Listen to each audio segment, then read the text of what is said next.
All right, it's finally happening.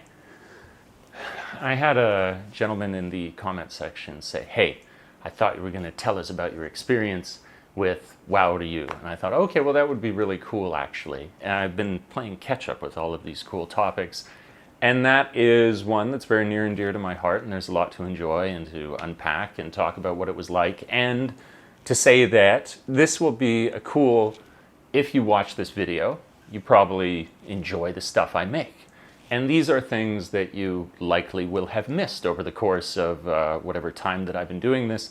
A lot of it, of course, because it was specifically on other channels. So I will link them all in the cards above that you can check out this and that and that and this. All the different ones that I talk about in the course of the video, because that's what it really is. It's kind of a roadmap of what kind of stuff did I create while I was there and what was that like, which is cool. So the thing I would start with, the thing I really, really enjoyed when I got into it at first was lots of creative freedom. And there was this, now, amazing event, I have to say, that I've never encountered anything like ever before, where it's called the Mind Trail. I made a video for each one of these. Now, before I get ahead of myself, the Mind Trail is an art installation experience that you would have where you walk through the woods. And it would usually be a hike of about, I don't know, between 5 kilometers and 8 kilometers. And they might have maybe 10, and they'll have variations in the trail and walking sticks that you can take at the beginning of this thing. And as you walk, you encounter all these different fascinating pieces of art. And it's all different artists. So each thing that you encounter has a very distinct vibe, very distinct feel to it. They all uniquely contribute to an incredible experience. And just like be nerdy and pure and enjoy a good hike, that's already good enough. And then you add into it this experience of seeing the art. And some of it is, a lot of what's really impressive about this, I've mentioned the variety, of course, already, but it is the scale that you'll find things that are like taking up a huge amount of space in the woods or like vertically go up very far. That variety as well is striking. You can feel like you've come upon something like fascinating. There is one moment in the video where, with a very sweet, I'll just pat myself on the shoulder, a very sweet swipe transition that leads into where we had discovered they look like animals, but they're composed of hay. And I was thinking, you know, much like a Nolan film, specifically Tenet, these videos are more kind of like, they're a vibe. You feel them. But you can imagine a narrative as you watched it. You're like, what is this strange culture that he's discovered? It's amazing, so interesting. Maybe. So that was a lot of fun, and I made a video for that. I believe the location was Sony, Japan. That was where we went for that one. Amazing. I love that it was my job to go and visit this incredible place in the countryside. Oh, little bonus fact, you get to see at the end of the video, it was they are timeless moments in your life. Like we finish the thing, we come out, we're just walking along the road now back to where we'll catch the bus to pick us up. And there's the cutest little old couple at the side of the road, and they're working in their garden, gesture us over, and then give us like all of these just little things for us to eat. And it was the kindest, nicest thing. Yeah. That's one, like, already the experience is great. And then you get this very humanist interaction at the end of it. It's, yeah, I'll not call it Ghibli-esque. I won't do that. I've said it now though. But, okay, moving along. So that was one. There was actually, I'm trying to recall if we did both, because I said that there was 3, and each one of them is at a very kind of distinctive, actually quite well-known location in Japan for how beautiful it is. There's another one called Yoshino. It's famously known for its sakura, when you're going to go there and see the cherry blossoms, and it has like the longest strip road of cherry blossoms in Japan, something like that. But I actually went during more like fall, so there wasn't anything like that, just all these interesting installations. And then there's another one that's really cool. This one we did make a video for. I'll, as I say, link all of these. It was called Tenawa. And that it means in translation, that's like the river of heaven. And good translation, it is a heavenly place. It's incredibly peaceful. The images that we got there were unbelievable. It's something that, of course, I'm trying to convey when I made the video, just how incredible a place this is, but it's always made in the sense that I hope people go and they would actually experience that. That I believe they will continue to do these mine trails. They do them, they assemble them and disassemble them each year. I hope they continue. And this could be a way for people to take pressure off of some, like a place like Kyoto that gets just like pummeled into the ground. Whereas there are so many other places that people might go, and this is an easy recommendation. And these are usually where these hikes are, as I say, they're in there's a cool little town that you're visiting there as well that you could do with the hike anyway, so you can visit the town. Tenawa is unbelievable. The little town is so cool. The river that you eventually end up walking along is something out of a fairy tale. I say that unreservedly, and I think with great accuracy. So that was amazing. That was a cool part of it. Really enjoyed it. There were other videos that came up that were so serendipitous. Again, you get some good synchronicity. It was a lot of fun. There was a girl that I was introduced to who is a fine art photographer, and I made a video for her, and that was completed recently, and I'll link that. And she's amazing, and the art that she does is quite humbling compared to my sort of slap a video, do this, whatever, throw it all together.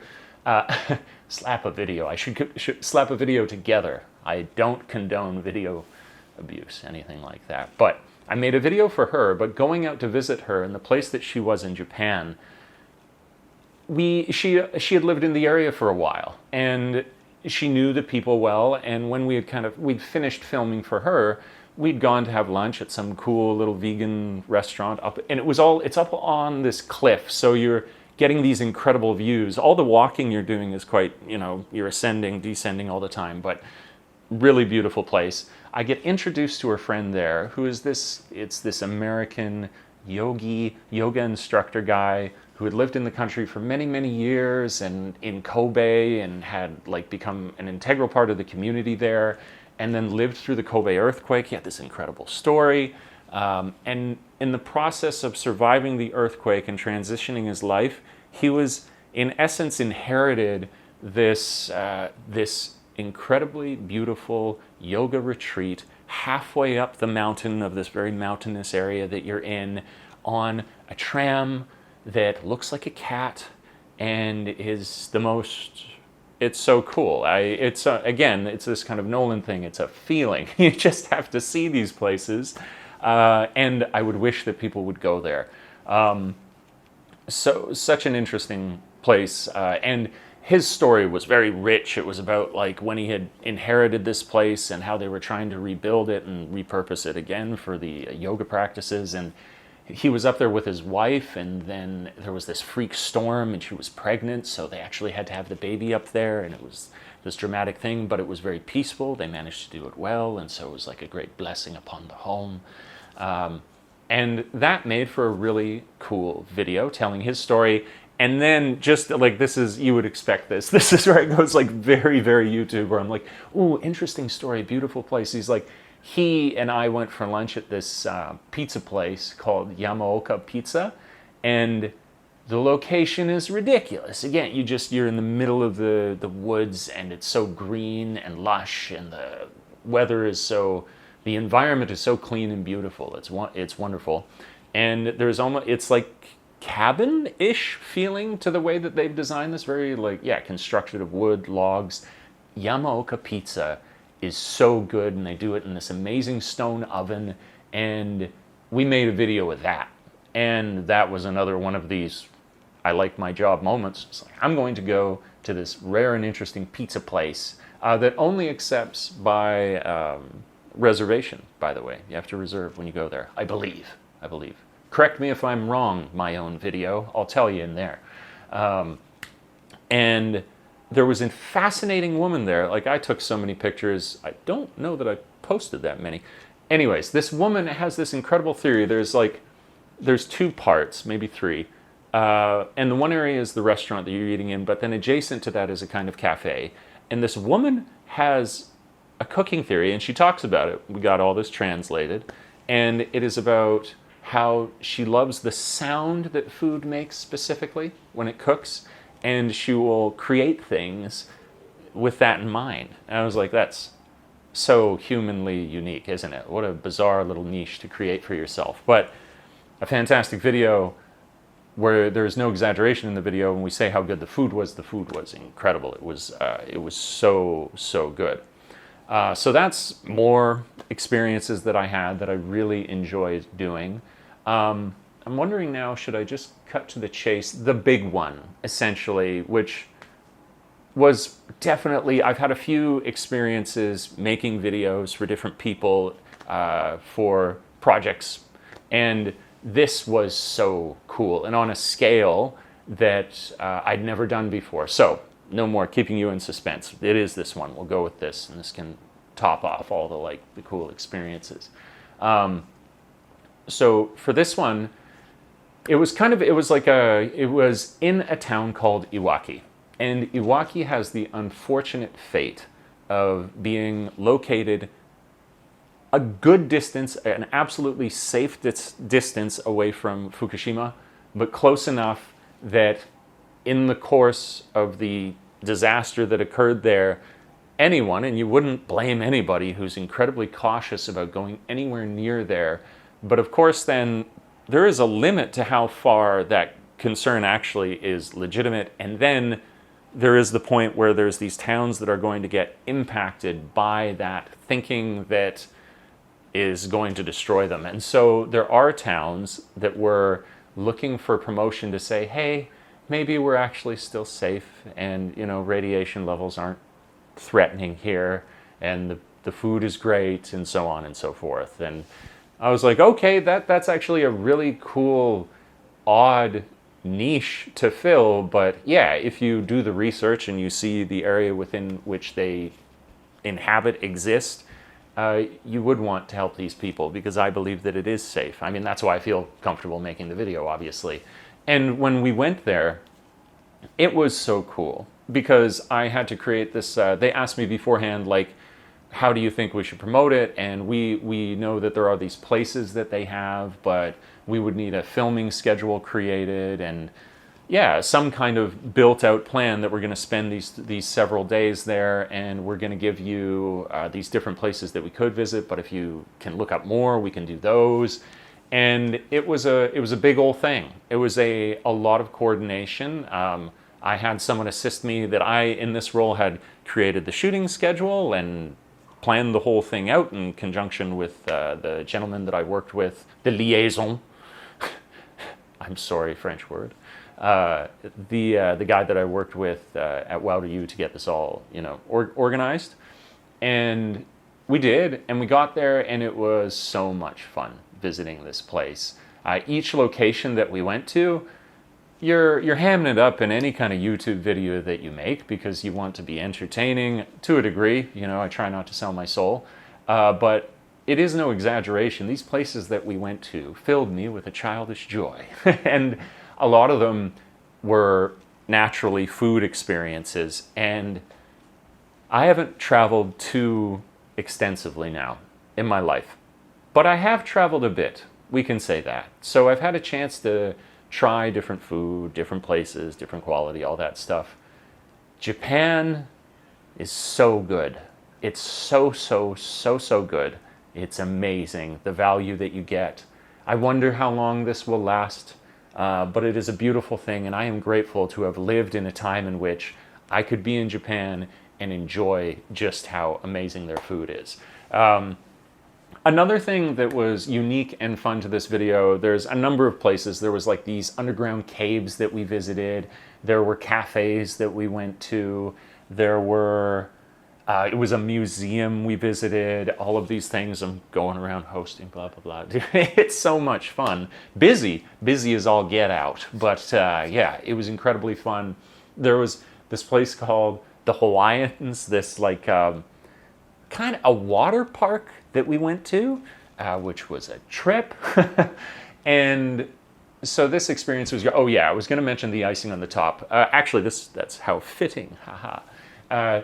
They had, in one place we went to, it was seafood, and it's towering. Again, watch the video. I'm just going to hype all the videos now that we've made for this. Like, the amount and quality of seafood that you got at the seafood restaurant, I was just like, be still my beating heart. It soars like an eagle. It was unbelievable, and the portions are ridiculous, and the amount that you get for your money is insane. It's great. Again, I'm going to get moved talking about just how amazing. Oh, I shouldn't grab the mic. I'm sorry. How good the food is there. The final thing that we have, and this may be the last thing that gets filmed in the video, I'm not sure. So you've got these choux cream. It's just a big cream puff, but Japan, of course, takes everything to its final form. And this cream puff that we have was, before we ate it, gigantic. And I love the temperament, the popular temperament of the Japanese people is that of composure and great elegance. And then you go into these, restaurants, and these theme items are like, who is this for? What civilized society created this? But it's the best. It's the best. I need to see more food challenges in different countries, because I know the food is good in Japan, but now I need to compare their food challenges, because their food challenges, or just food novelty, is off the charts in Japan. It's great. So we ate that delicious frosting abomination, and it was incredible. And I felt like I got to do a good thing in some sense. It was like, this is a struggling town as a result of what had happened. We have this very ambitious project for you on a scale that I'd never done before, over whatever number of days, that required organization as I'd never done before. And I love doing that. And then I got back to editing it, and I'm very proud of the edit that we did on it. It was also in the case where we're using, like, it's not really putting it through its paces that I use the camera as I do now, but this is a ridiculous camera, and it was using that similar camera to film it. So for the large part, the camera, the cinematography and stuff is very high quality. There were two cameras. There's a Sony A6500 that I was using mostly, and then the gentleman I was working with at the time had an R5C. So watch for when you can see the footage switched between the two. Oh, last thing, I love remembering this. That's why I got to put it in before we wrap this in a bow, this video. We also went to a sake brewery, and as you might expect, a family-operated, owned brewery for whatever generations. And this guy was the most endearing character, and so humble, and had like such a peaceful way of speaking. And it was another one of these things, this is what I nerd out about, is that we got him with perfect lighting. We're talking like Netflix interview quality, like, ooh, that looks so crisp. The dynamic range is beautiful. So I'm very proud of that particular section. The mood, everything. I've done, one other documentary probably on that scale before. Actually, that's the thing. I was like, oh, I'd never done that. Never for a town like that, but I'd done the real estate Kyoto townhouses. But that's a different story. That's not wow to you. So these are the experiences that I had there. These are the kind of videos that I was making. And for the time that I did it, that's pretty cool. When you're out there and you can make something that you're really proud of at the end. I don't know how to be happier. That's it. Unless somebody wants to give you $1 bajillion. I won't turn that down either. But doing what I love in the meantime is incredible. You won't believe the things I've seen. They're far beyond your wildest dreams. So what are you? You're grateful. You're that whole thing at the end. I don't think... There's other videos. If you really wanted to, you could jump on over to Wow to You and search through, but at your leisure, I'll make it easy for you, as I said I would. I'm going to put the videos that I have mentioned in this one up at the top. Who knows? I have this dream. Actually, I'm gonna share this dream I have.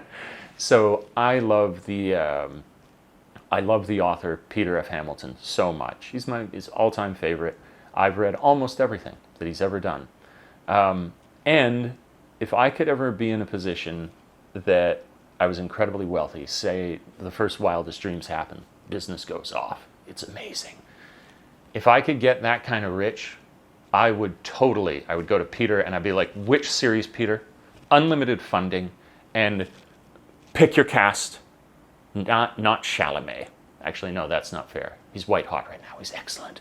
But I would say pick your litter, and we would get whatever director. I think Nolan would be excellent because there would be so much complexity and operatic scale in it that would be great to have Nolan. But I would fund that, and then I could get back into an even more ambitious project as it pertains to video that would be awesome. But I would just be a producer on that project and enjoy so much running it into the ground by constantly being around everyone. No, just kidding. I would be completely separate. Let them work their magic. All right, hilarious. Thanks for watching. This was a lot of fun. It's good memories. All right, don't do anything they tell you to do at the end of YouTube videos.